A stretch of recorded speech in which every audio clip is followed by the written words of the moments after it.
आज की इस वीडियो में दोस्तों हम इंग्लिश ग्रामर का एक बहुत ज़्यादा महत्वपूर्ण टॉपिक है अनलेस के स्थान पर इफ का प्रयोग सीखने वाले हैं। मतलब अनलेस के स्थान पर इफ का किस प्रकार से प्रयोग करते हैं। इफ का मतलब होता है दोस्तों यदि, अनलेस का मतलब होता है यदि नहीं, मतलब इसमें क्या है नहीं जुड़ा रहता है, नॉट जुड़ा रहता है ऑलरेडी। चलिए देख लेते हैं। तो देखिए इसको अर्थ अगर आपसे बनता है तो फिर ज़्यादा आपको समझने की आवश्यकता नहीं है, और जिन स्टूडेंट से अर्थ निकालते बनता है वो इजीली कर लेते हैं। लेकिन बहुत सारे ऐसे विद्यार्थी हैं जिनसे क्या अर्थ उन्हें समझ में नहीं आता है, सेंटेंस उन्हें समझ में नहीं आता है, तो उनके लिए रूल्स मैं आपको बता रहा हूँ जिनकी सहायता से आप इजीली कर पाएंगे। चलिए देख लेते हैं। अनलेस के स्थान पर इफ का प्रयोग करना है तो पहला यही है कि अनलेस के स्थान पर हम क्या इफ का प्रयोग कर देंगे। फिर अनलेस वाला जो सेंटेंस होता है उसको एज इट इज रखेंगे। फिर जो दूसरा हमारा सेंटेंस रहता है ओके, फिर हमें क्या है कॉमा का प्रयोग करते हैं। इसके बाद दूसरे सेंटेंस में नॉट हो तो हटा देते हैं, नॉट ना हो तो लगा देते हैं। यानी अगर नॉट ऑलरेडी लगा हुआ है तो हटा देना है, और नॉट हटा हुआ है तो हमें क्या है लगा देना है। यानी नेगेटिव सेंटेंस को अफर्मेटिव बना देते हैं, सीधा कहा जाए तो अफर्मेटिव को हमें क्या है नेगेटिव बना देते हैं। देख लेते हैं ये आपके रूल रहने वाले इस प्रकार से। चलिए हम इस एग्जाम्पल से समझते हैं तो आपको अच्छे समझ में आ जाएगा। जैसे unless you call me I will not attend the party.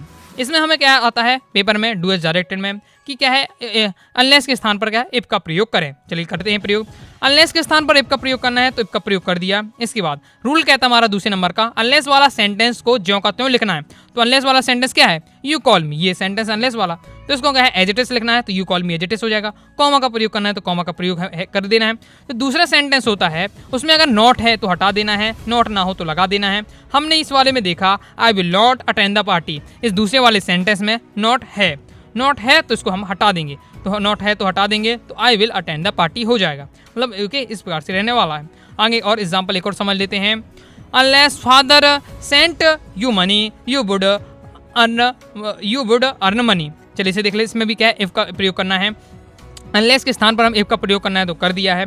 फिर फादर सेंट यू मनी, जो अनलेस वाला सेंटेंस है उसको एज इट इज लिखना है, कॉमा का प्रयोग करना है। जो दूसरा वाला सेंटेंस है उसमें नॉट हो तो हटा देना है, ना हो तो लगा देना है।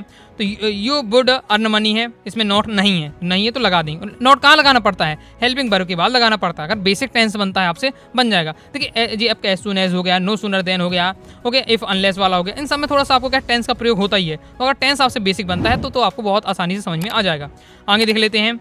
नेक्स्ट हमारा है unless mother goes to temple she will not worship. ये वाला दोस्तों मैं आपको सेंटेंस होमवर्क में दे रहा हूँ। ओके इसका आंसर अगर आप दोस्तों समझ गए हैं वास्तव में अनलेस के स्थान पर इसका प्रयोग किस प्रकार से किया जाता है तो कमेंट बॉक्स में दोस्तों इसका आंसर आपको बताना है। ओके तो इसको आंसर जरूर कमेंट करिएगा। तो आई हो आपको वीडियो पसंद आएगी, वीडियो पसंद आएगी लाइक करके आपको है सब्सक्राइब जरूर कर दीजिएगा। साथ ही दोस्तों टेलीग्राम चैनल और व्हाट्सएप चैनल को ज्वाइन कर लीजिएगा।